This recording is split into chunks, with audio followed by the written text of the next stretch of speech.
All right, everybody. A couple reminders before we get underway here. As a courtesy to your fellow media members and team participants, please make sure to silence your cell phones. Please make sure to state your name and media affiliation each time you do ask a question. We've got mic holders in the room. Please wait for them to get a mic over to you before asking that question. For those of us joining on Zoom, please make sure to use the raise hand function to ask a question. And we're going to address questions here in the room first before we get over to Zoom, if time allows. And then one final reminder, recording of the press conferences on cell phones and cameras is prohibited. All right, we have Clemson head coach Brad Brownell, along with student athletes Joseph Girard III, Chase Hunter, and P.J. Hall. Coach Brownell will begin with an opening statement from you and then open it up for questions first for the student athletes. Yeah, first off, just what a basketball game. Fans were treated to some high-level play, especially in the second half. The shot making was elite. Credit to Alabama. Give Nate and his kids a lot of credit for the win. It's a huge play for their program, and they deserved it. Their second half performance was outstanding, and we just, for whatever reason, we had a hard time guarding them. You know, I need to do a better job of helping our players be better on that end. But I'm so proud of my team, and especially these three guys.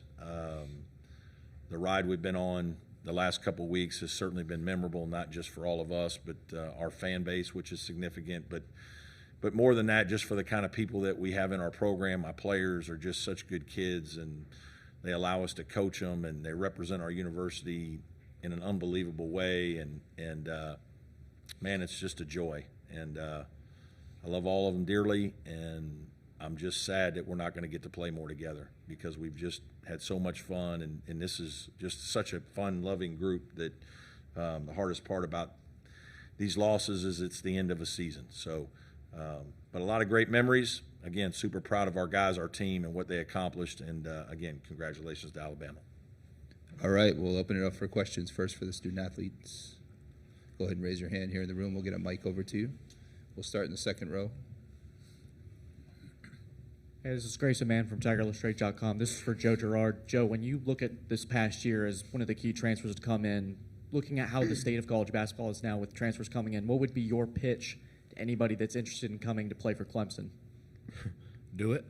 I mean, this place has been unbelievable, and it all goes back to the culture, really. And that's what was attractive to me. The people of Clemson are great. I think I've said that like the first week I got there. There was cookies at my apartment door from some random person that I still don't even know who it was to this day. So Clemson is just an unbelievable place. There's unbelievable people. They obviously develop their players, and they win a lot of basketball games. So anyone looking forward to living in a great place, playing with great people, playing for great people, and doing great things should go to Clemson. We'll go next to the first row over here. John Blau with the Post-Courier. PJ, how quickly can you put into perspective just the enormity of what you guys were able to accomplish versus still kind of staying right now just because you're coming off a loss? Yeah, so it still stings a lot right now. It probably will for a couple of days.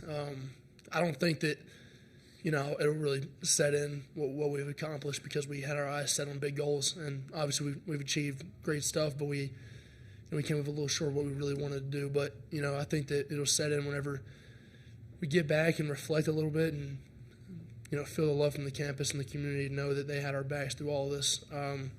It's an incredible ride. It was an expected ride, and I'm proud of these guys. We'll keep it in the front row right here. Darren Carter, Greenville News, for PJ and Chase. Coach Brownell just mentioned it was a member ride with you guys. Just how much does this team mean to you both? It means the world, man. Like Coach said, these guys, we're all loving.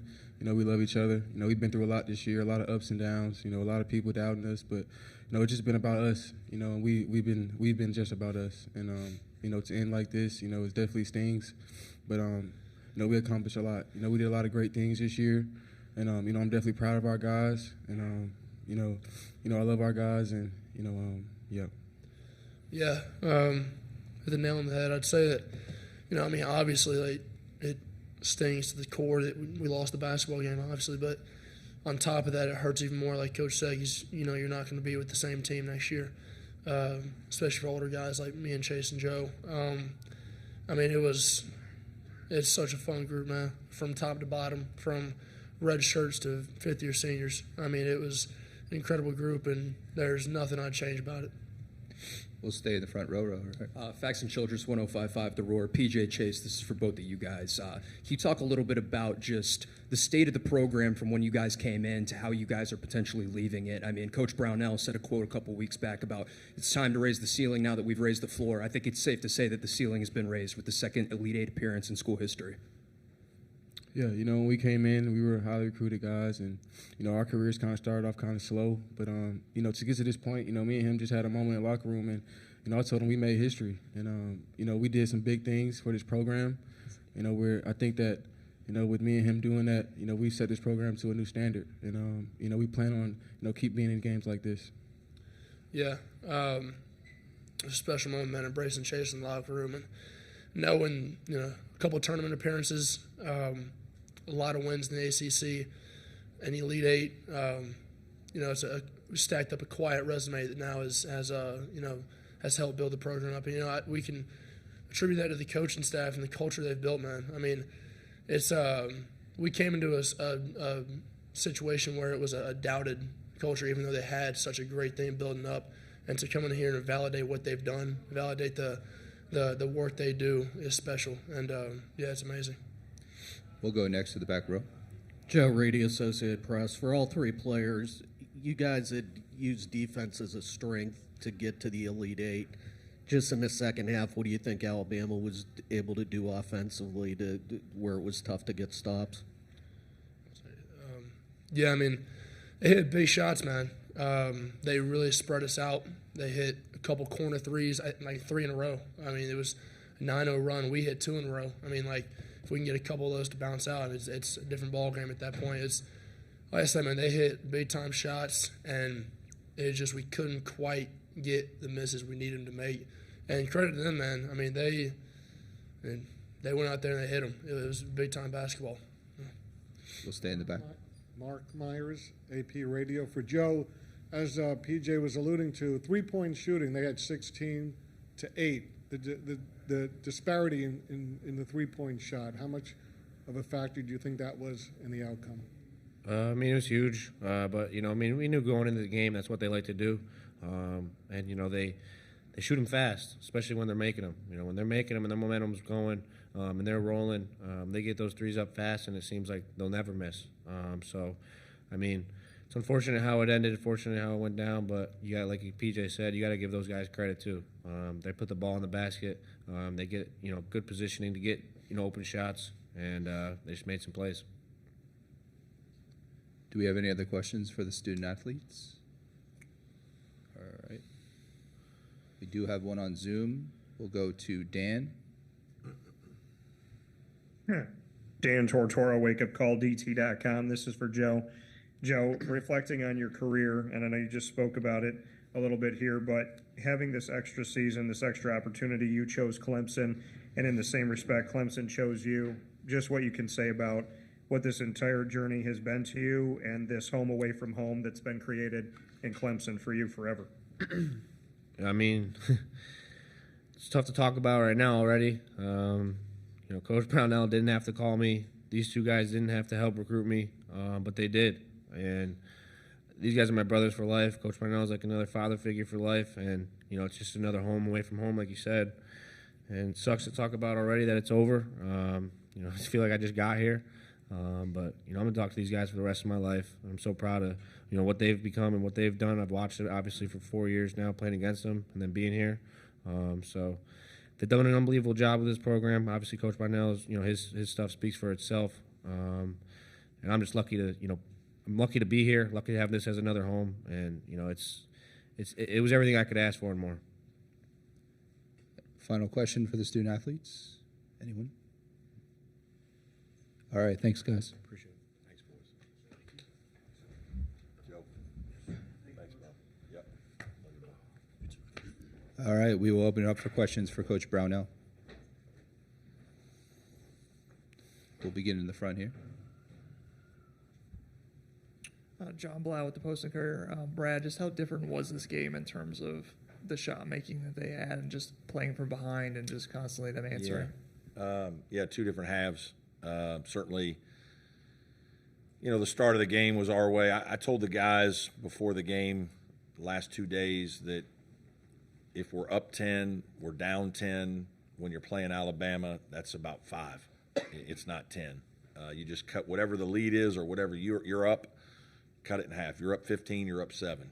You're down 15, you're down 7. Because of the number of possessions they play with and the freedom with which they play, we were actually down 7, I think, at their place in game 1 and turned and flipped it and went up 6 in like 2.5 minutes at their place. So it's just, you just kind of have to know that going in, that you got to keep trying to win the next possession. Again, the quality of play was unreal in the second half. It was what people want to see, 50 points for both teams. But, 10 out of 15 threes by those guys. We had that happen to us at Miami, and you just can't win. I told our guys when we won down there, the threes were 11 to 11. 11 for them is normal. 11 for us is a lot. We just needed it to be closer. I'm disappointed in the rebounding because that was something I made a big point of. We fought back in the second half with that, but Pringle's rebounding was significant, the extra possessions there to keep him alive. And then Stevenson's shot making. He's going to be a great player. He is a good player. But you don't count on a guy coming off the bench and making 5 threes who really hasn't done that yet this year. So they had some guys step up. Our kids played very well. We just couldn't quite get enough stops to win the game. So, again, give them credit. They played terrific. We'll keep it in the front row over here. Right. Darian Carter, the Greenville News. Coach, you've been at Clemson for 14 years. Just reflecting on this year's team, how special is this group to you? Yeah, very special. Again, the winning is part of it for sure. The ride that we've been on these last 2 weeks, phenomenal. Something we'll always remember. But just the kind of kids that they are, right? To be around them every day, the fun that we have, the way they allow us to coach them, the connectedness, just the togetherness. In this day and age, it's rare. We've been fortunate these last 2 years back to back, and probably other years as well. But just these last 2 have been phenomenal runs in terms of you just feel it with your team, and you want so badly for those guys to be successful. And obviously, we all wanted to make a Final Four. But you just want your guys to have success because you care about them and you watch them work so hard. And we go through frustrations and ups and downs. And basketball seasons are hard. They're long. There's always long weeks and a couple weeks that don't go well. And our guys responded most of the time. And obviously after the ACC tournament, a lot of people doubted us.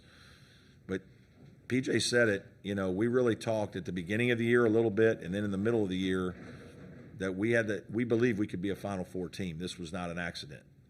One of my assistants, is trying to spout stats that we had the hardest run. If you look at the net rankings, we played the 3 toughest teams in the net to get to this point. So this wasn't an accident. Our guys played great basketball. We just needed to do a little bit better today. We'll go next in the back. Joe Reedy, Associated Press. Yes, sir. Brad, PJ mentioned just how tough it is to defend when they quickly get 3-point shots off like that. Just, was there anything that you guys tried to do during the half to counter that, or? Run faster.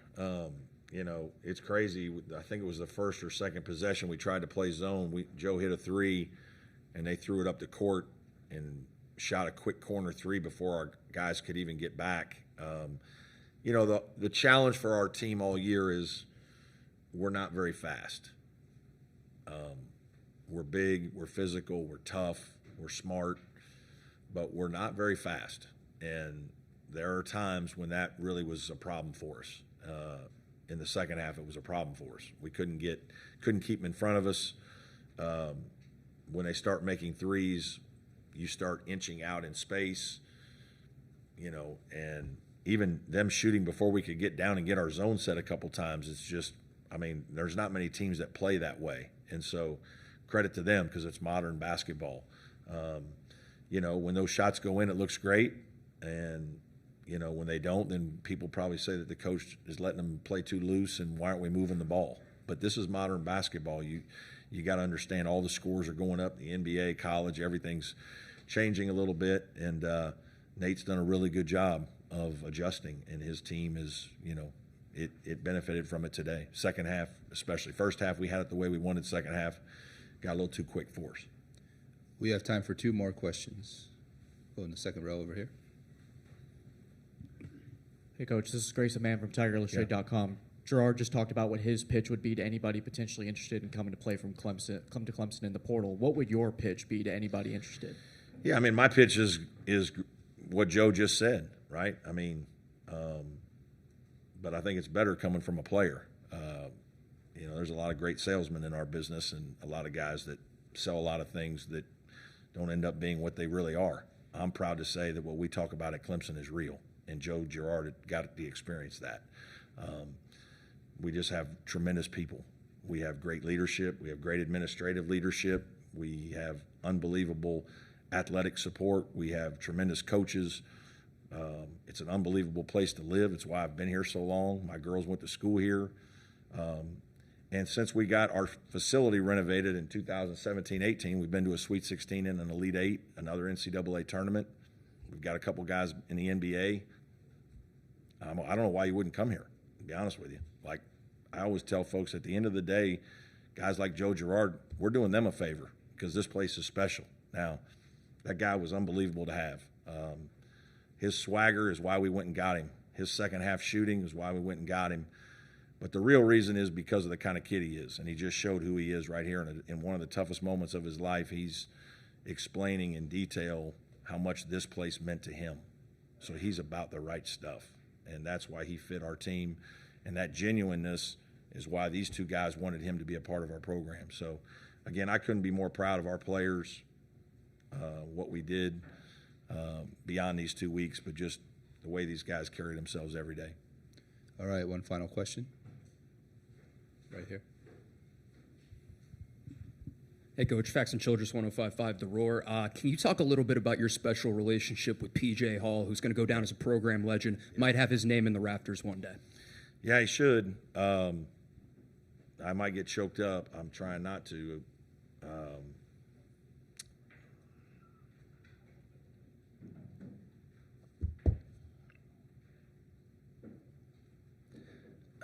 He's obviously very special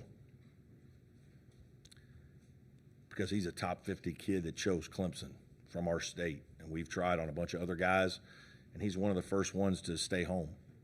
And we've been selling this same thing to all these other guys. You can come to Clemson and have a chance to play in a Final Four. You're going to get a great education. You can be a pro. You can be an all-conference player. You're going to be around people that care about you. That kid's been through the war. He's had major surgeries. Our athletic department has flown him to see the best doctors to take care of him and treated him like the superstar that he is. But the best thing about him is that he's just a regular guy, and he's the same every day. I coach him harder than anybody in our program. He allows me to do that. And one of the reasons why our team is in the Elite 8 is because our best player allows the head coach to be demanding of him.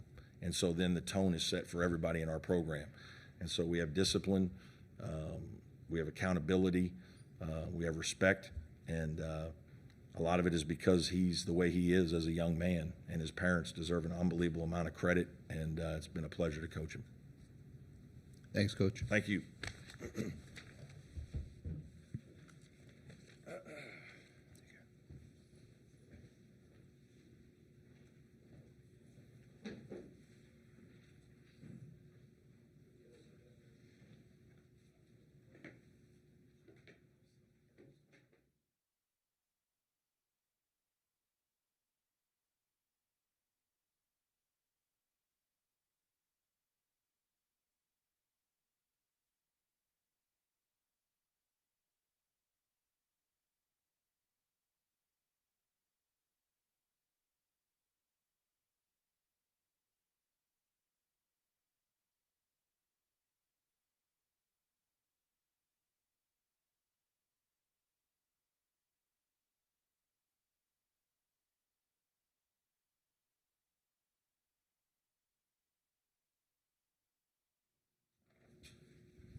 All right, while we get set for the Alabama News Conference, just want to share the West Regional All-Tournament team.